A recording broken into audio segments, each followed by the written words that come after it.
ದುಡಿದಿದ್ವಿ ಕಾಂಗ್ರೆಸ್ ಪಕ್ಷದಾಗೆ. ಈಗ 40 ವರ್ಷ ಆಯಿತು ಪಕ್ಷದಾಗೆ ದುಡ್ಕೊಂಡು ಬಂದಿದ್ವಿ. ಒಳ್ಳೆಯದು ಕೆಟ್ಟದ್ದು ನಮ್ಮ ಶಾಮನೂರು ಶಿವಶಂಕರಪ್ಪನವ್ರು ಮಾಡಿದ್ದಾರೆ, ಇಲ್ಲ ಅಂತೆಲ್ಲ. ಈ ಮಧ್ಯೆ ಬಂದು ಜನ ಏನನ್ನ ಹೇಳಿದ ಕೆಡಿಸ್ತಾರೆ. ನಮ್ಮ ಶಾಮನೂರು ಶಿವಶಂಕರಪ್ಪನವ್ರು ಯಾವಾಗೂ ಬಡವರಿಗೆ ಬಗ್ಗರಿಗೆ ಒಳ್ಳೆಯದು ಕೆಟ್ಟದ್ದು ಎಲ್ಲ ಮಾಡಿಕೊಟ್ಟಾರೆ, ಅನುದಾನಗಳು ಕೊಟ್ಟಾರೆ, ಚರಂಡಿ ಮಾಡಿದ್ದಾರೆ. ನಮಗೆ ಏನು ಬೇಕು ಹೇಳಿದ್ರು ಮಾಡಿಕೊಡ್ತಾರೆ, ನಮಗೆ ಏನು ಕೊಡ್ತಾರೆ ಬಡವ್ರ ಕೆಲಸ ಅವು ಸ್ವಾಮಿ. ನಮಗೇನು ಮಾಡಿಕೊಟ್ಟಿಲ್ಲ ಅಂದ್ರೂ ನಾವು ಕೇಳಿದೀವಿ, ಇವತ್ತು ಮಾಡಿಕೊಡ್ತಾರೆ ಮಾಡಿದ್ದೀವಿ ಸರ್, ಕೊಡ್ತಾರೆ. ನಾವು ಜನಸೇವೆ ಮಾಡಿದ್ವಿ. ಗೆಲುವೇ ನಿಜ. ಆದರೆ ಅಂದ್ಕೊಂಡಿದ್ದೇನೆಂದರೆ ಶಾಮನೂರು ಶಿವಶಂಕರಪ್ಪನವರ ಆ ಒಂದು ಪ್ರಭಾವ ಇದ್ದಿದ್ರೆ ಕಡಿಮೆ ಅಂದರೆ 30-40 ಸಾವಿರ ಗೆಲ್ತಿದ್ರು ಅನ್ನೋದಿತ್ತು. ಸರ್, ನನ್ನ ಹೆಸರು ಮಾರುತಿ ಅಂತ, ದಾವಣಗೆರೆ ಮಹಾನಗರ ಪಾಲಿಕೆ ಆಶ್ರಮ ಮೆಂಬರ್ ನಾನು.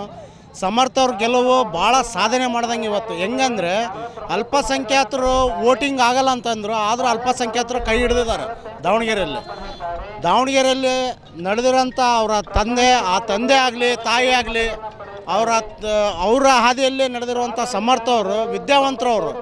ಅವರು ಮಾಡಿ ಇನ್ಮೇಲೆ ನೋಡಿ ಸರ್, ಅವ್ರು ಯಾವ ಥರ ಕೆಲಸ ಮಾಡ್ತಾರಂತ ನೋಡಿ. ನೀವು ಆಫೀಸ್ಗಳಲ್ಲಾಗಲಿ ಯಾವುದೇ ಆಗಲಿ ಅವರು ಕೆಲಸ ಮಾಡಲ್ಲ, ಲಂಚ ತಗೊಂತಾರಂದ್ರಿ, ಅದು ಏನೇ ಇದ್ದರೂ ನೀವು ಇಮಿಡಿಯೇಟ್ಲಿ ಇನ್ಫಾರ್ಮೇಷನ್ ಕೊಡ್ಬೋದು. ಇನ್ಫಾರ್ಮೇಷನ್ ಕೊಟ್ಟರೆ ಯಾವುದೇ ಕಾರಣಕ್ಕೂ ಅವರು ಮಾಡಿಕೊಡ್ತಾರೆ ಸರ್.